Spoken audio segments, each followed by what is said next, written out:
Eoin Morgan misses out today as captain, but Michael, also more importantly as batsman, as the finisher, as the enforcer. That's how we remember the Eoin Morgan. Anyone who remembers that Afghanistan innings in that World Cup will just see, goodness, I mean, we know Eoin Morgan can bat, but what about hitting that many sixes in a game? It was almost insane. It seemed to be a little bit off the series, Michael. Yeah, I mean, he hasn't been in great form since the World Cup in 2019. He's had 100 against Ireland, and there his numbers of late. He's not had a great deal of opportunity, but for Eoin Morgan and the level of what he has been playing at for a few years, you would expect a few more runs. So, those numbers tell you that they're not going to really miss his runs because he hasn't been getting too many, but they'll certainly miss his calm leadership and his tactical nous. In 50 over, I heard an interview he did the other day, and he was just so focused on talking about the T20 World Cups. This one in India that takes place this year, and the following one the year after in Australia. I just get a sense of he wants to get through this T20 World Cup first, then get to the next one, and he really does just take small segments of his career at once. He's not looking too far ahead. By the next World Cup in India, 2023. Have to be honest, he may not be in the team by then. He may have moved on.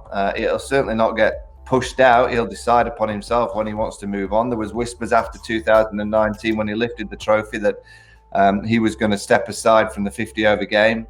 And I still think that's possible. I still think it is possible that by the time we get to the 2023 50 over World Cup, Josh Buttler may be leading the side. So, he's a fine player, Eoin Morgan, but as those numbers just suggest, he's not been in great nick of late. And the worrying part from England's point of view, Joy, was it's not that he needed an Afghanistan-like innings in this series, be it 50 over T20 format. He had opportunities to come in and even contribute a 30, which is what England desperately needed. And we saw a couple of almost un-Morgan-like dismissals. Yeah, I mean, the thing about it, though, is that he's unfazed. I don't know. That's the one thing that I've seen Morgan in a dressing room for 2 years, and he just never loses it. And the other thing is that he has a very, very clear idea when he wants to give up the format. So in 2013, when he was in KKR, he was thinking, he still thought he had a chance as a test cricketer. And he valued his opportunities. He says, I'm going to try and make it. He went back early from KKR just to give himself the opportunity to try and play more cricket for the summer and make himself available for the test. At 2017, he said, look, that format's not for me anymore. And he stepped away from it.